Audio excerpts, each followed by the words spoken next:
Oke, kita mulai.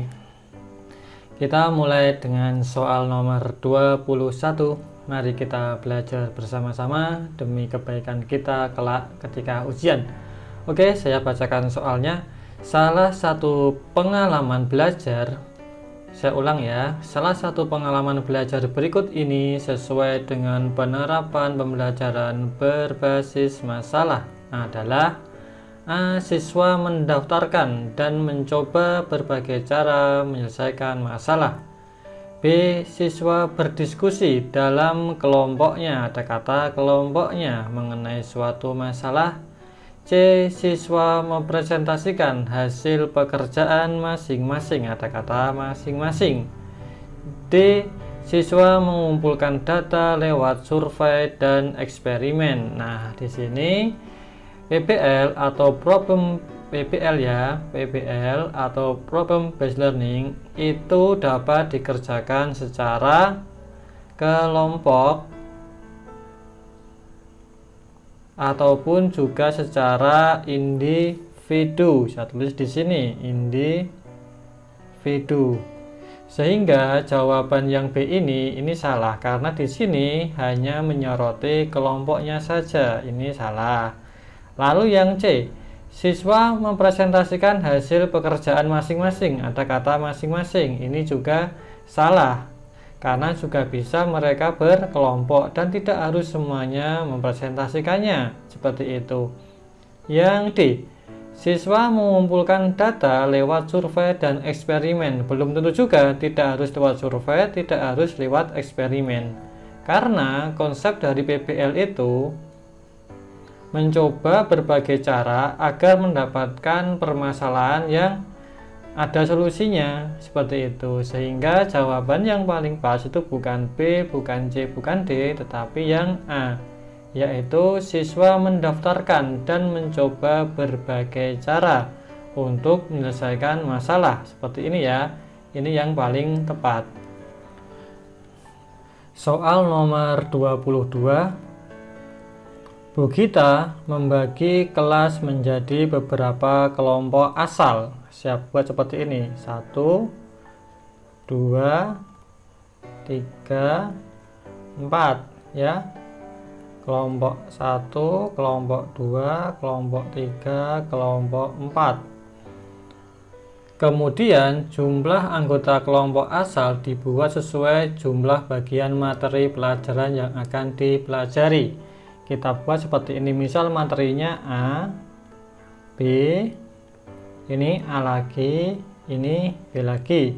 Kita buat dua materi.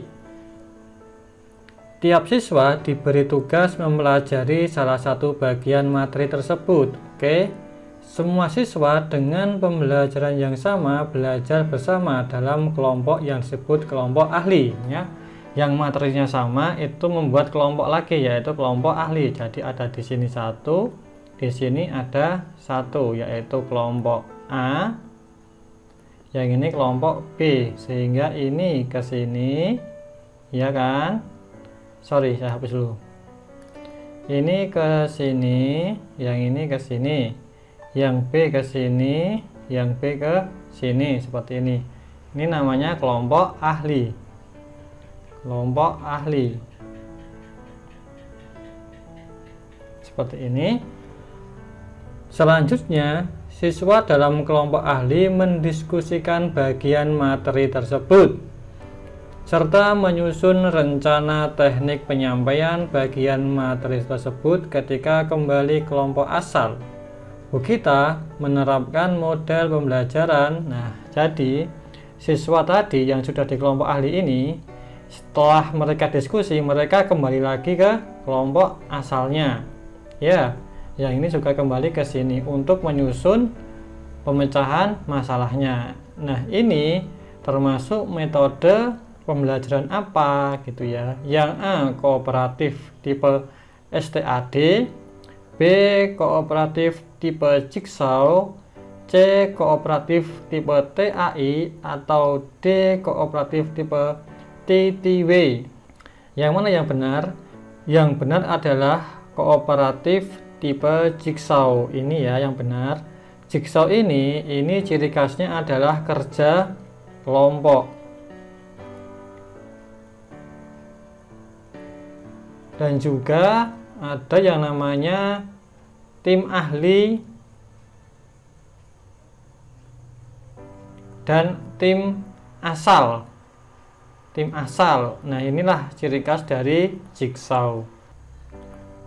Soal nomor 23. Menurut Tomlinson tahun 1999,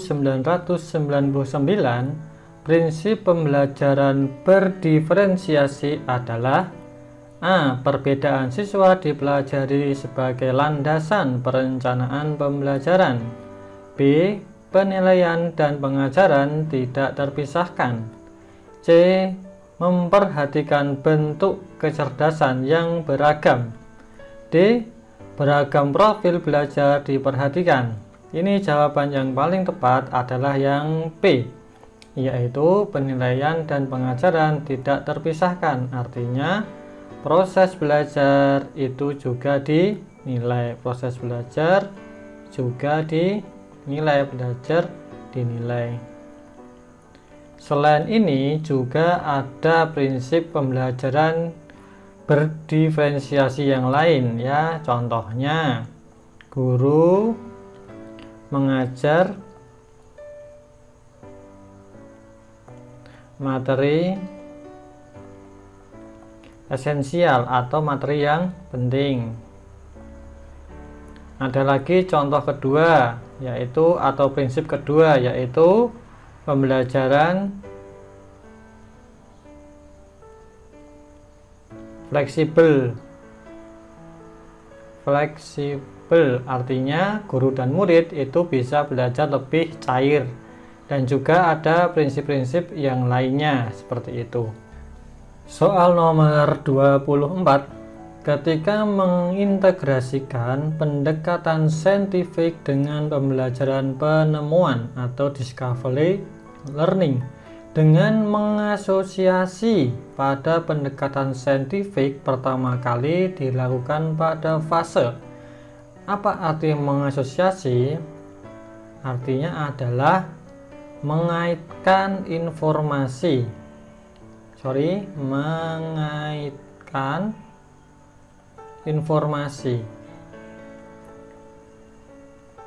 Oke. Pilihan yang pertama, stimulation, ini adalah rangsangan oleh guru, biasanya berupa masalah yang direkayasa. Problem statement, ini adalah pernyataan masalahnya, apa masalah yang dihadapi. Lalu data collection, ini adalah mencari data untuk menyelesaikan masalah. Baru yang D, yaitu data processing atau mengolah data. Data diolah dan dikaitkan untuk mencari solusi. Mengolah data. Maka pilihan yang paling pas itu adalah yang D, yaitu data processing. Soal nomor 25. Salah satu pendekatan pembelajaran yang disarankan dalam kurikulum 2013 adalah pendekatan saintifik. Kegiatan berikut ini terkait aktivitas mengamati kecuali. Nah, di sini perlu kita pahami dulu. Yang dimaksud saintifik itu adalah ilmiah, kegiatan ilmiah atau kegiatan yang ada konsepnya. Yang A, memperhatikan penjelasan guru. B, membaca dan memahami bacaan. C, memperhatikan tayangan pengantar pelajaran. D, mencermati suatu demonstrasi konsep. Nah, di sini ada kata kecuali. Kita cek dari yang D, mencermati suatu demonstrasi konsep, ada kata konsep. Nah, di sini konsep ini termasuk yang ilmiah. Lalu memperhatikan tayangan pengantar pelajaran, ada kata tayangan, ada kata pelajaran, di mana ini juga termasuk ilmiah. Yang B, membaca dan memahami, ada kata memahami dari bacaan, ini juga termasuk ilmiah. Yang A, Memperhatikan penjelasan guru ini belum tentu ilmiah. Kata penjelasan ini tidak mencerminkan kata-kata yang ilmiah. Maka jawabannya adalah yang A.